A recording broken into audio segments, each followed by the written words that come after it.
नमस्कार. मी भाऊ तोरसेकर. तुम्ही बघत आहात प्रतिपक्ष. मित्रांनो, गेली 12 वर्ष होऊन गेली आता. नरेंद्र मोदी देशाचे पंतप्रधान आहेत आणि त्याच्या आधी 13 वर्ष ते गुजरातचे मुख्यमंत्री होते.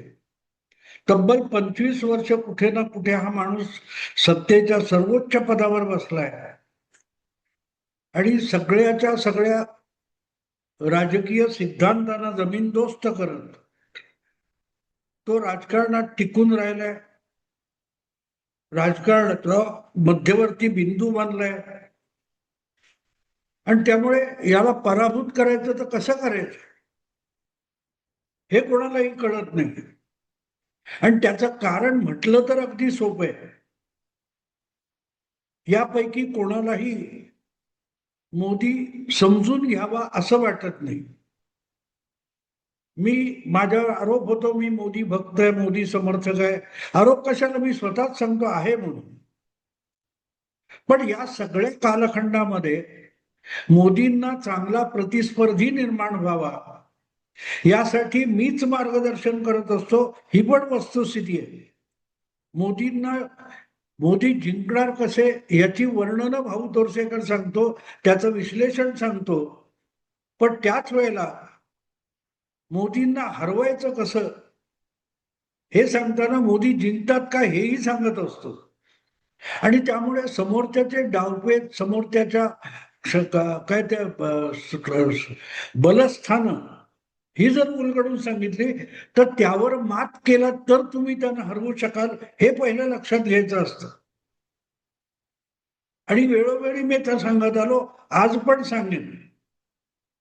अगदी गेल्या आठवड्यामध्ये मोदी सरकार हादरून गेलेलं होतं म्हणून जे बोलत होते, त्या हादरलेल्या मोदी सरकारने संसदेच्या अधिवेशनामध्ये, पावसाळी अधिवेशनामध्ये 2 आठवड्यात आपल्याला पाहिजे ते करून घेतलेले, बाकी विरोधकांना माकड उड्या मारायला सोडून दिलेले.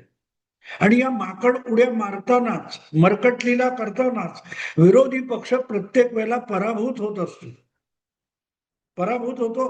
आणि मनसुबे मात्र प्रत्येक वेळेला मोदींना हरवण्याचे असतात.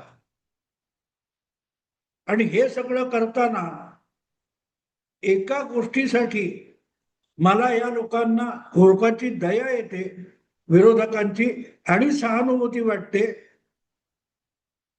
की खरोखरच हे मनापासून मोदींना हरवू इच्छितात का याची मला शंका सुद्धा येते.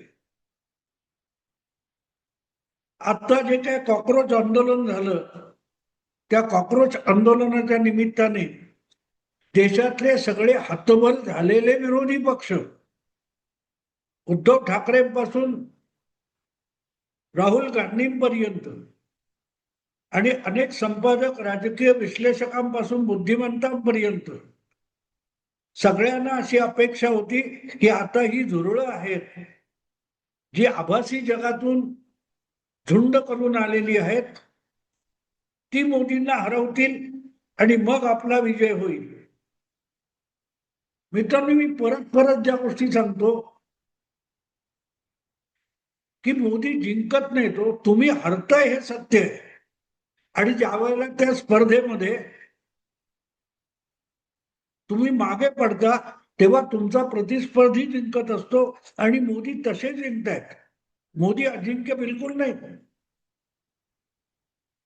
आता सुद्धा तुम्ही बघा तर कॉक्रोच आंदोलनाचं इतकं अप्रूप सगळ्यांना वाटलं. मला या लोकांना राजकारण, घडामोडी, इतिहास, भूगोल काय कळतो का असं वाटलं होतं. एक मराठी, एका छान मला वाटते मुंबई तकवर एक विद्वान पत्रकार आहे, ते नेहमी सामान्य प्रेक्षकांची 20% नागरिकशास्त्र शिकलेले शहाणे म्हणून हेटाळणी करत असतात. जणू काय हे ज्या शाळेत शिकले तिथे 80% नागरिकशास्त्र होतं आणि 20% इतिहास, भूगोल होता. आणि म्हणून असे पत्रकार आणि त्यांचे सहकारी जे मुंबई तकवर आहेत, त्या सगळ्यांनी 80% नागरिकशास्त्र शिकलेलं आहे, पण त्यांना इतिहास, भूगोल माहिती नाही याची ग्वाही त्यांच्याच दाव्यातून मिळते. 80% नागरिक शास्त्र. आम्ही बिचारे शाळेत होतो किंवा आमच्यासारखे लाखो करोडो लोक शाळेत होते, ते 20% नागरिक शास्त्र शिकले. पण ते 20% नागरिक शास्त्रावर या देशाची लोकशाही 8 दशकं टिकवू शकलेली आहे. ज्यांना नागरिक शास्त्र कुठून येतं हे सुद्धा माहिती नाही. नागरिक शास्त्र हा सिद्धांत आहे आणि इतिहास भूगोल ही वास्तविकता आहे. एका भूप्रदेशावर मानवी जीवनातल्या ज्या चढ उताराच्या घटना घडामोडी असतात त्याला इतिहास म्हणतात. आणि हा इतिहास घडताना त्या भूमीवरचा मानव समाज हा आपल्यासाठी काही ठोकताळे तयार करतो, त्याला नागरिक शास्त्र म्हणतात. पण 80% नागरिक शास्त्र शिकलेले जे शहाणे आहेत त्यांना जमिनीची गरज नसते, भूमीची गरज नसते आणि त्याच्यावर घडणाऱ्या घडामोडीची कर्तव्य नसते. ते सिद्धांताच्या जगात जगतात आणि त्यामुळे त्यांना भूमी लागत नाही आणि आपोआपच त्या भूमीवरचा इतिहास सुद्धा अज्ञात असतो. नरेंद्र मोदी हा माणूस राजकारणात किंवा सार्वजनिक जीवनात कुठून आला हे जर तुम्हाला माहिती नसेल तर त्याच्याशी टक्कर देणं तुम्हाला अवघड जाणारच.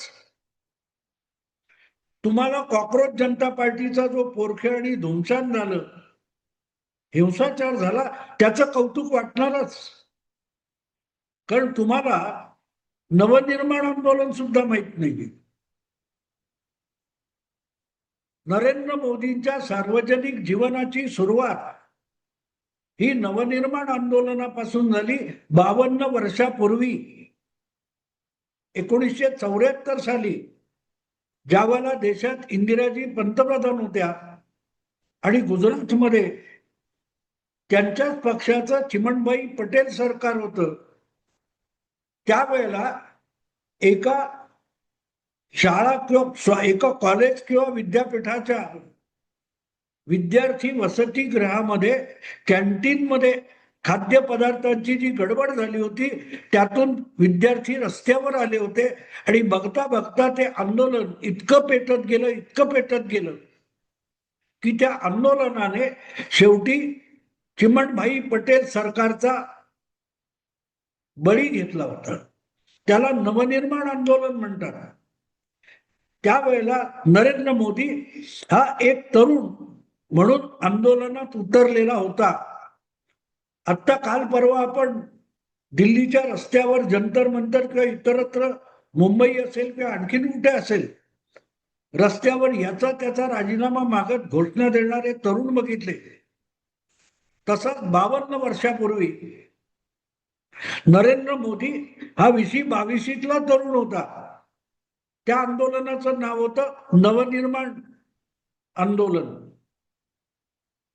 त्या नवनिर्माण समितीने ज्या प्रकारे गुजरातमध्ये सरकार हादरून टाकलं होतं ते बघून, त्यांचं यश बघून जयप्रकाश नारायण यांच्यासारखा एक दिग्गज गांधीवादी नेता, सर्वोदयी नेता हुकून गेला होता आणि तत्कालीन सगळेच्या सगळे विरोधी पक्ष चक्रावून गेले होते.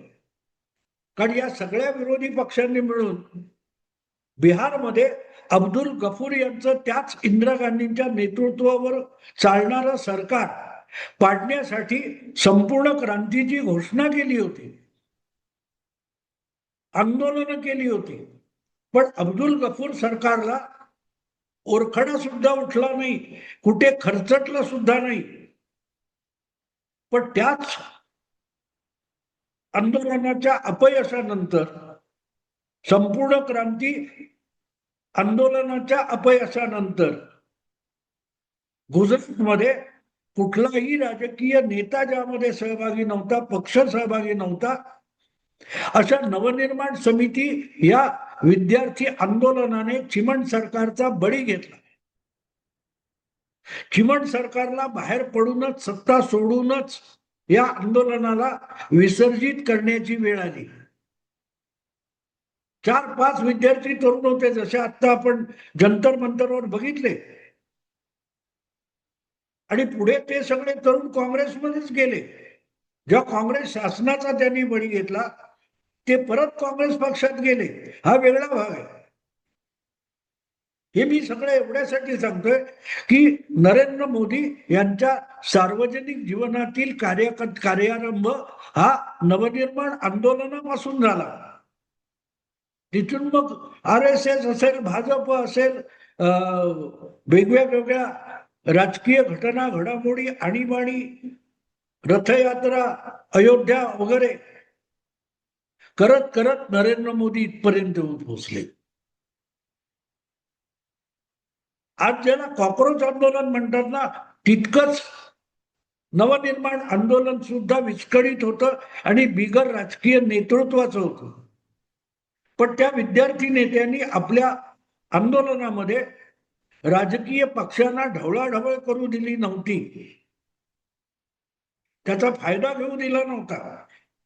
पण तो फायदा अल्टिमेटली नंतरच्या विधानसभा निवडणुकीत विरोधी पक्षांच्या आघाडीला मिळालं.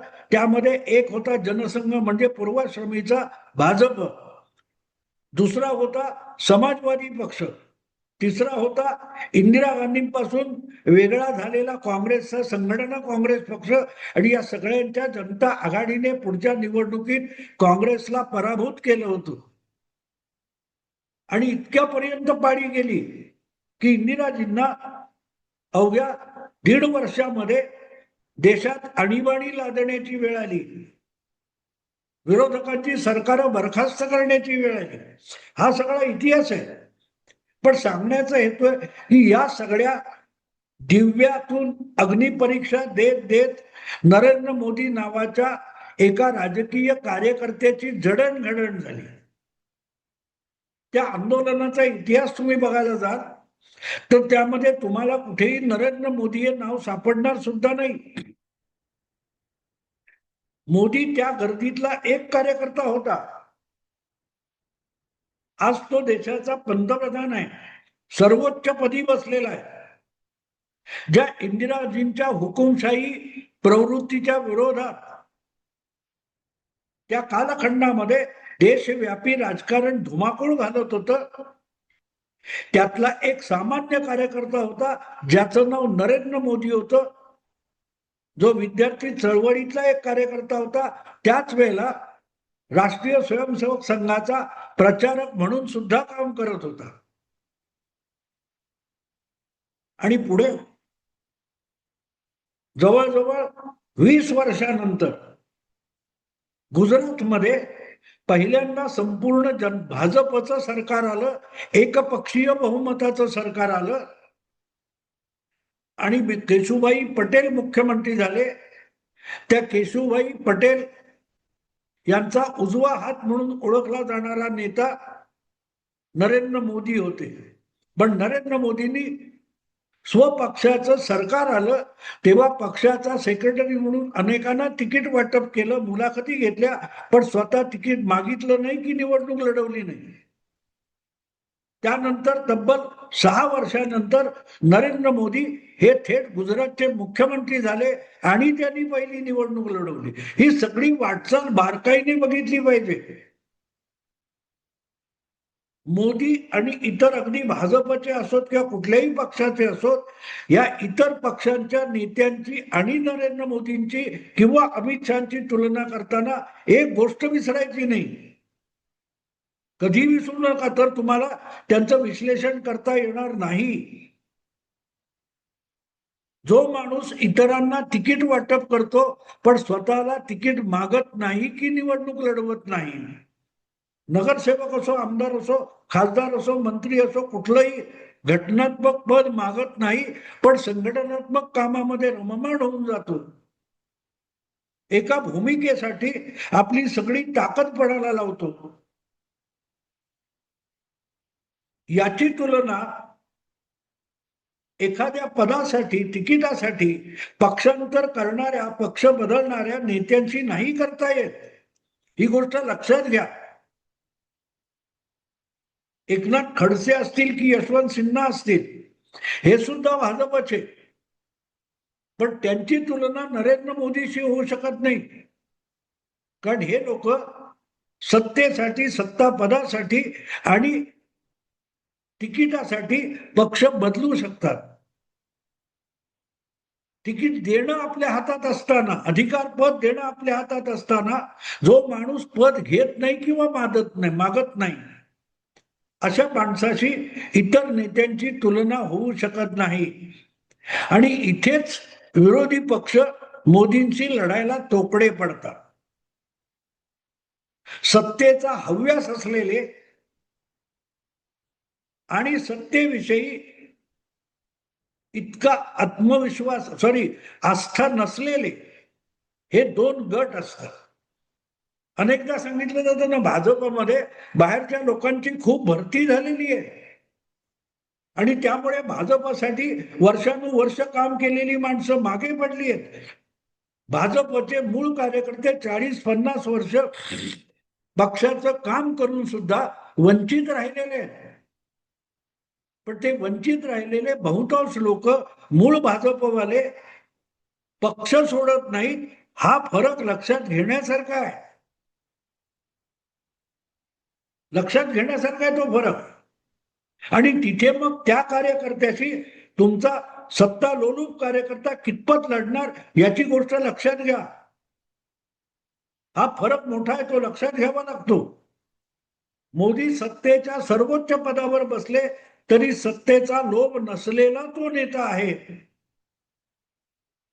आणि सर्वोच्च पदापर्यंत जाण्याची कुवत, क्षमता, गुणवत्ता नसलेला राहुल गांधी या त्या सत्ता पदापासून दूर असतानाही त्या सत्तेचा सगळा माज आपल्याला राहुल गांधींमध्ये बघता येतो किंवा कुठल्याही काँग्रेसवाल्यामध्ये बघता येतो.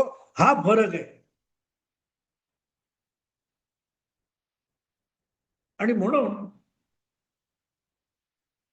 नरेंद्र मोदी यांच्याविषयी विचार करताना एक गोष्ट कधी गडबडून चालणार नाही की नवनिर्माण आंदोलनातून, विद्यार्थी आंदोलनातून, विद्यार्थ्यांच्या नाराजीतून झालेल्या उद्रेकाच्या आंदोलनातून जो माणूस सार्वजनिक जीवनात आला त्याला त्याने राजकारण, सार्वजनिक जीवन एक व्रतस्थ म्हणून स्वीकारलेलं आहे. त्याला हरवण्यासाठी तितकं व्रतस्थ, तटस्थ आणि सत्तेची आकांक्षा नसलेलं व्यक्तिमत्व हरवू शकतं. आणि असा कोणही नेता आज समोर नाहीये. 2014 मध्ये एक पक्षीय बहुमत भाजपला मिळालं. त्यामध्ये सगळ्यात मोठा हिस्सा उत्तर प्रदेशचा होता. 80 पैकी 71 जागा, 282 पैकी 71 जागा. याचा अर्थ जवळजवळ 1/4 लोकसभेचे खासदार उत्तर प्रदेशात निवडून आणले. त्याचं एक हाती श्रेय अमित शहाचं होतं. पण त्यानंतर अमित शहानी केंद्रात मंत्री होण्यापेक्षा पक्षाचा अखिल भारतीय अध्यक्ष होणं स्वीकारलं. म्हणून हे दोन नेते देशातल्या सगळ्या पक्षातल्या सगळ्या नेत्यांच्या तुलनेमध्ये वेगळे आहेत. त्यांची लढाई बघची भूमिका, डावपेच वगैरे सगळेच्या सगळे वेगळे आहेत. म्हणून कॉक्रोच सारख्या आंदोलनातून चिमणभाईंना हरवता येतं. चिमणभाई पराभूत होऊ शकतात. चिमणबाई सारखी सत्ता लोलूप माणसं पराभूत होऊ शकतात. मोदींना नाही हरवत आहे. 74 पासून काळ किती गेला बघा, पण तिकीट सुद्धा मागत नाही. आणि म्हणून अशा लोकांना हरवताना तितके कटिबद्ध, कट्टर, नियत साफ असलेले लोक मोदींच्या विरोधात उभं करावे लागतील, शोधावे लागतील. त्यांच्या नेतृत्वाखाली विरोधी पक्षांना काम करायला लागेल. दुसऱ्यांच्या आंदोलनाचा लाभ आणि प्रकाश झोत आपल्यावर पडावा म्हणून पंतप्रधानांच्या दरवाजात जाऊन आडवे पडणारे राहुल गांधी मोदींना हरवू शकत नाहीत. आणि मीडियामध्ये डंका ढोल ताशे पडवून मोदींना हरवता येणार नाही.